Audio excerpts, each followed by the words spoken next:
Let's look at basic history. Let me explain. No, they are today. They weren't there historically. But let me explain. Look. You're an Englishman. In the English school curriculum, they teach that the English, the British, the Brits were barbarians. They were running around, beating each other in the head and doing all kinds of barbaric things. They were very uncivilized people. But some people came to teach them how to bathe and how to make roads and things like this. These people they identify as the Romans because there was a great Roman Empire. We agree. Then you go and study the Romans and find out where the Romans say they got their civilization from. Mohamed. They say they got it from the Greeks. Teach, Mohamed. So you say, oh, wonderful, Athenia and the Hellenistic period. So then you go and study the Greeks. Pythagoras and the boys. And when you study the Greeks, they say they got all of their civilization from Egypt. Go ahead. Where is Egypt? Teach. Africa. Black people. Yes. And today we're in denial about basic reality. That's right. And so I'm saying to you that it's really just important to understand that as Caucasian people, all of those, look, when Napoleon arrived in Egypt, he saw the great statue of Ramesses. That's right. He saw the great edifices of the Sphinx and all of it. You know what Napoleon did? When Napoleon saw the nose that looked like my nose, he was so upset because all of these great statues, they got a nose like mine. And you don't have a nose like mine if you are a Caucasian. You only have a nose like mine if you're a black man. And these were black men. Huge statues that scared the life out of Napoleon. And so he told his soldiers, turn the cannons on these statues and blow the noses off. Because they were trying to hide the identity of the builders of the great Sphinx. Go there today. That's right. And you will see that they're black people. That's right. Egypt, the word Egypt means the land of the blacks. Kemet. The word Kemet. Of course, very few are dark today because of migration and the fact that black people have been pushed out and destroyed over the period of time that you have been here. This is why the white man, look, do you know that we were circumnavigating the entire planet thousands and thousands of years ago? But only 500 years ago, Caucasian people thought the world was flat. You thought that if you sailed too far out into the sea, you'd fall off the edge. But black people had already circumnavigated the entire globe. And so, we, as black people, you came into the Caribbean. If you read Columbus's log, he said he found paradise and a people who took gold for granted. We use gold for little artifacts, but it's no big deal to us. When the white man saw gold, he went mad. He called it a gold rush.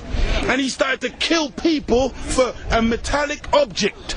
The white man, he came into what he called a new world. And so all of a sudden you started to name things. So that's why you called it America, based on, what was his name?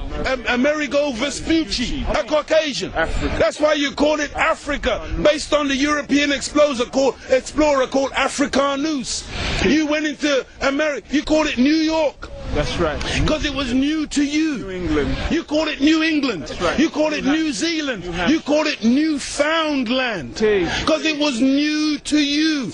But to us, we were already there. That's why we're called Aboriginals. Ab, meaning abstracted from the Father. From God Himself. Original, meaning the first. But you won't find Caucasian people calling themselves Aboriginal anywhere on the planet. Because you're the new man, Paul Newman. You're a brand new man to the planet. And I say again, because I know you think we're joking, and we don't back off from this one iota.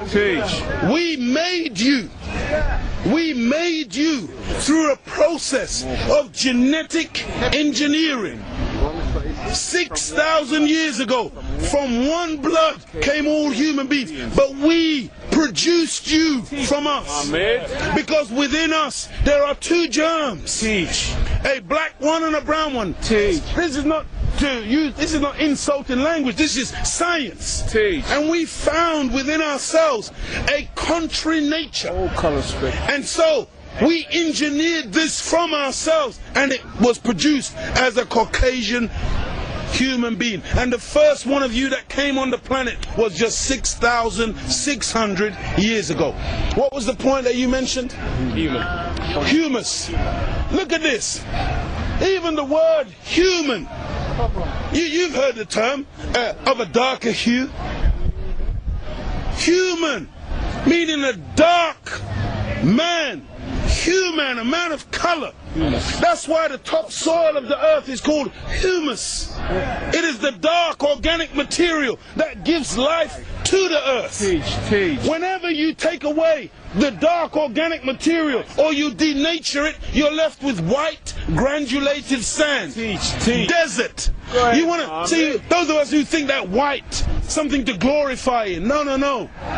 You know, do you know that there's no such thing as a white mice found in nature? Teach. Do you know that all white mice were manufactured because they are weak, and that's the only kind of mice that they can really do laboratory experimentation on? Teach. And so they have produced them through genetic engineering. A white rabbit, you'll never find a white rabbit running in nature. That was put there from a laboratory. And so you got to understand that white intrinsically is the weaker side of black. White is not the strength. White is in fact the weak aspect. And so when you want real flour, you go and get yourself some whole grain flour. You got to go and get wholemeal. It's got to have the whole meal in it. It's called brown flour. And that's the one that wise people eat. You don't eat this, but then you make the white flour, which you've totally denatured, and you call it mighty white. When you look at the great white shark, it's not white. You're so desperate to have white things that are great that you call it a great white. You call it the great white whale. It's not a white whale, not white. It's black or grey, but it's not white. You can't get a heavyweight champion, so you're looking for a great white hope. You try and turn Frank Bruno into a white man in desperation. This is real. I'm saying it's a psychological thing with white people where you want to find your place. And your scientists and your historians, they spend so much time asking the question, where do we come from? Because they are puzzled as to your origin. They ask the question, why do we kill the way we do? Because there's a different nature. You have a different nature to the rest of the members of the human family. Look at the Chinese, look at the Asians, look at the black people. All of us got dark eyes. All of us got black hair. The only one on the planet who's got ginger hair, blonde hair, brown hair, grey hair, brunette. You see, you got to understand pedigree, and you got to understand mongrelization. I'm telling you the truth. Go ahead. Because when you got a dog and it's all spotted and all different colors, you call it a mongrel. But when you see a pedigree, it is uniformed. And it has a consistency to it. And the white man, you just came yesterday, and you are a mixture of us. You are the colored man. You are the one that's gone around the world making everything based on color.